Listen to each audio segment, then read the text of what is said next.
So, hi guys, I'm going to talk about BootstrapVue, the road to 2.0 and beyond. So let's get that out of the way first. My name is Jacob. I'm a Germany-based web developer. I'm currently front-end lead at Intratool, a very small startup-like company, also based in Germany. We are trying to solve the internal communication issues of our very small and medium-sized customers. And I'm also a core team member of BootstrapVue. So let's first talk about what exactly is BootstrapVue. So at its core, when you take Bootstrap and combine it with Vue.js, you get BootstrapVue. Exactly. But it's a little bit more than that. We describe ourselves as one of the most comprehensive implementations of Bootstrap in Vue.js. We cover the whole grid system and all the components Bootstrap provides. When developing these components, we also keep accessibility in mind. So when you don't totally screw up using our components, you get automated way area support out of the box. So let me really quickly come back to my Walkup Song. So it became kind of a thing between another core team member and me during the development process of version 2.0. That we need to push things really good. So we came up with this song, and the thing I want to talk here about is Troy should give this talk in the first place, but he sadly couldn't make it over from Canada because sometimes work just sucks, but you have to stick with me now. But Troy is he's really the mastermind behind BootstrapVue, and since joining BootstrapVue, I learned so much from him. So I want to give him a shout out. So if he's watching the conference, I just want to say thank you, and it would be nice to give him a round of applause.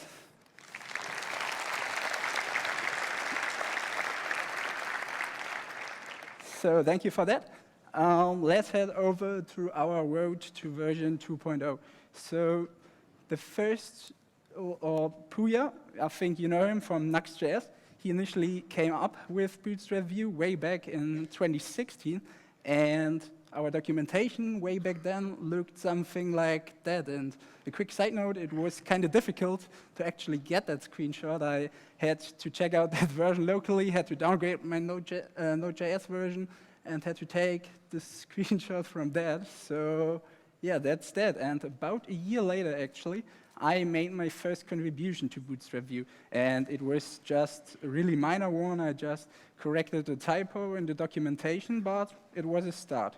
So moving some months forward, version 1.0 was released, and our documentation at that time looked something like that. So I think a lot better. So at that point of time, we were based on Bootstrap version 4 beta 2. And we used Vue.js 2.4.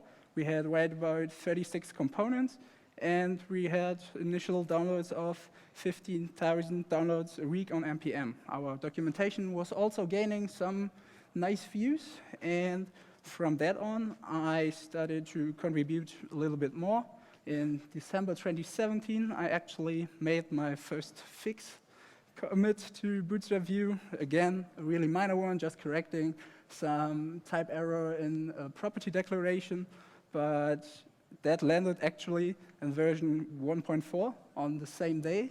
And that version 1.4, we were actually deploying to production at Intratool. You have to keep in mind that was still based on Bootstrap, Bootstrap version 4 beta 2. So at least we got the release date right, and we didn't deploy it on Friday, so it kind of went okay. In the background, the team was already working on version 2.0, and one of the biggest features of version 2.0 was the introduction of render functions. So by using render functions, we were able to reduce our code size, and we've done that by better code sharing between the components. So similar to Vueify, we are using a lot of mixins, and we are using render functions shared in mixins. And yeah, by that time, we also finally went with Bootstrap version 4 stable, and we gained some more traffic on the website and also a little bit more of NPM downloads. So in the following months, in May 2018, I actually contributed my first, let's say, feature to BootstrapVue. It was to support children to our breadcrumb link component, and on the same day I also contributed a minor feature to be able to prevent our dropdowns from showing and hiding. So that actually landed in version 2.0, release candidate 11. I think you maybe see a little theme here. We actually got a lot of release candidates going on, and you will see where that number ends up. So 11 is not the end. By that point in time, we were gaining some serious traffic. Our documentation was close to 1 million views a month, and we also doubled our NPM downloads. So further down the road, in July 2018, I started contributing more and more, and actually in November, I did one of my largest contributions. It was adding SCSS support to BootstrapVue, and by that we were able to finally use the variables Bootstrap provides out of the box, and it was also good for our users because they could benefit from this variable usage too. So in January, I started working on improving the documentation, and I contributed support for Prettify, so we hadn't, or we doesn't need to put that much effort in prettifying our code examples on the documentation. So all that good stuff landed in release candidate 12. And when looking at it, it was a really, really huge one. And I don't know if you noticed that, but that was the time I finally joined the project. So in February 2019, or some days earlier, I got a message from Puya, and he was happy to announce that I'm now core-contributor of BootstrapVue. So this was a huge moment for me. And yeah, by that point in time, we were also migrating to version 4.3 of Bootstrap, and we were close to 100,000 downloads a week on NPM, so it was going kind of well. So I want to go a little bit back on my journey about becoming a maintainer. So my contributor stats were that I had a total of 35 commits. I broke that down a little bit, but actually a nice fact, in the first month of being a maintainer, I actually made 32 commits. So it was a huge motivation for me for being a maintainer. So here are some of my thoughts on that. So first of all, I think it's really important for contributors to just follow the contribution guidelines. By that, it makes it so much easier for maintainers to actually review your changes and to also document what you did as well. I think another really important point is to just stay in contact with the maintainers. And by that, I don't mean to go out on Twitter or Discord or whatever and contact them directly and ask to become a maintainer, but more to go into some discussions and some issues or in some pull requests and just show your interest in the project.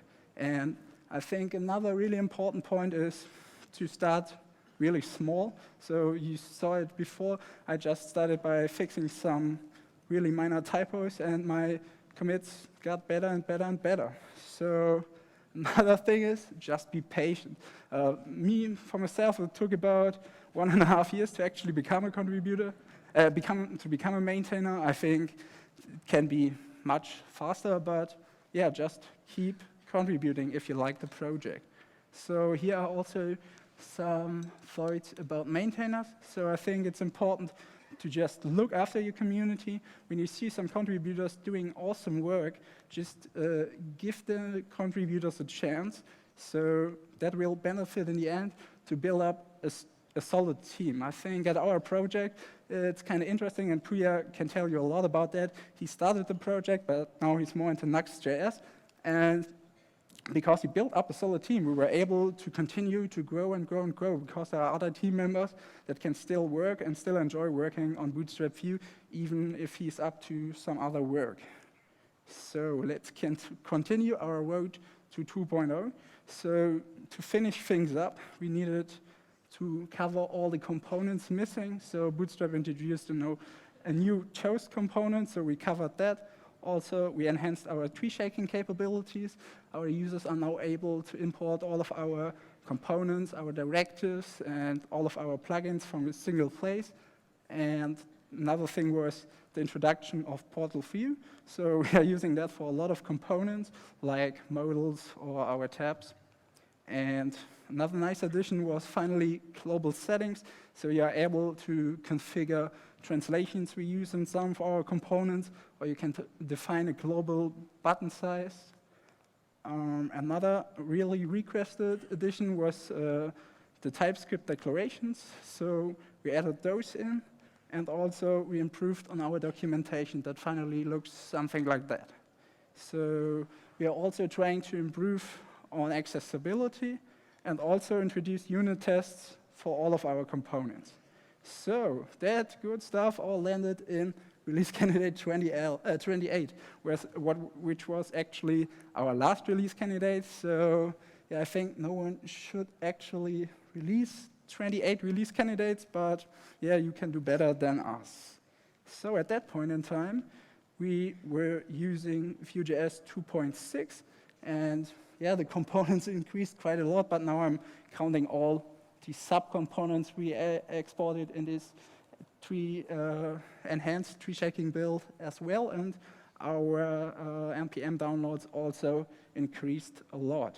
So to really finish things up, we used PortalView even more.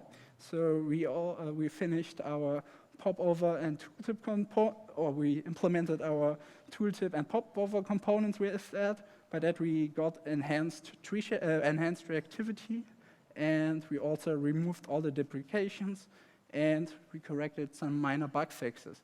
So finally, in September 2019, we released version 2.0, and we were really happy about that. So the framework was really getting some traffic, so we received about 1.2 million documentation views a month, and we were up to 175 weekly downloads on NPM. So hearing about Columns talk yesterday, I thought, okay, with that many documentation views, how is our documentation going? And I think it's quite well. So let me go a bit beyond version 2.0. So we actually further improved our documentation. We thought our documentation was quite well, but we got some feedback from our users, and they told us that we can do a little bit better on documenting our properties. So we did that. We added all the meta information for all our properties on all of our components and the event as well. So we improved quite a bit on that. So another thing we've recently added was the Bootstrap icons. Bootstrap, I don't know if you know, but Bootstrap released an own icon system. So we cover all the 316 icons as separate components. And we also introduced a quite interesting icon stack component. What you can do with that is you can group multiple icons together and create another icon from that. So finally, we come to custom components. Custom components were one of the most requested features for us, but we finally came to a point where we felt comfortable implementing those. And one of the first custom components was actually a form text component. So it was a simple form input with support for text. So you type some text and hit enter, and it will create a tag. And it's kind of enhanced. We also supporting scoped slots, so you can completely build up your markup for the text and for the form input yourself.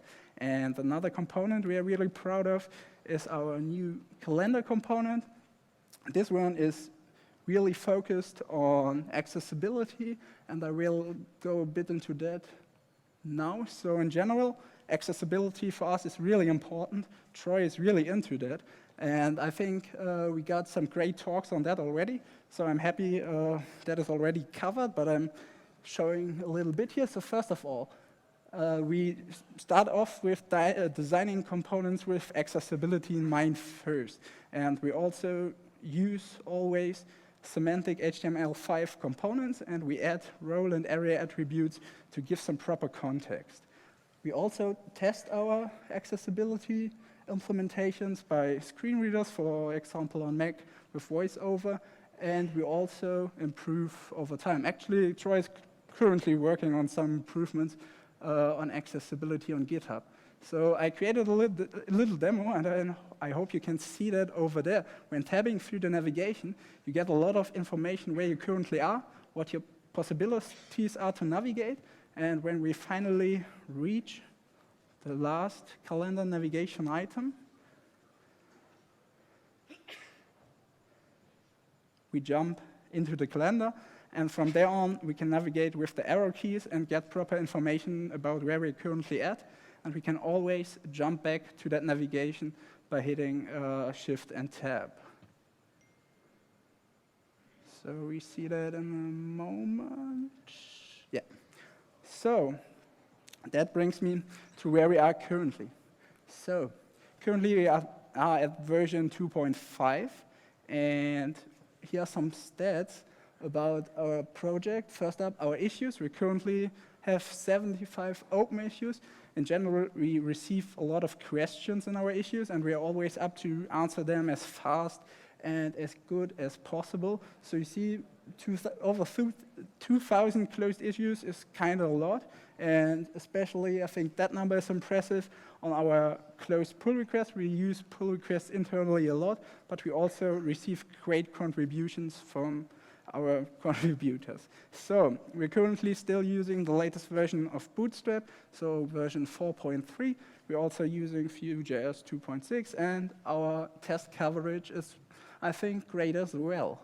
So currently, we're having 44 components, 44 plugins with 98 components, and that 316 icons I showed a little bit earlier. And we are really getting close to the 10,000 download mark on NPM. We are currently at about 275 downloads a week. And yeah, we're also thankful for all of our sponsors and of our backers over at Open Collective. And yeah, documentation-wise, we're also doing well. So what about our future and what we are looking for? So actually, for sure, we are looking forward to Vue version 3, and we are also, and we are especially looking into the new composition API. I mentioned before that we are using mixins a lot, and we can enhance our code sharing capabilities by migrating to that composition API as well. So another great addition to Vue is actually portals in the core. So we are using them a lot, so it's kind of nice for us. But there's another big thing coming up. So Bootstrap is working on the version 5, and we are especially looking forward to the new grid system and also the enhancements of the components. So another thing, I don't know if you know Popper.js, but it's kind of like a placement framework. Bootstrap itself is using it too, and they released version 2.0, which enhanced the API in general and also improved their tree shaking capabilities as well. So that's for my talk. I hope you enjoyed it, and thanks for having me.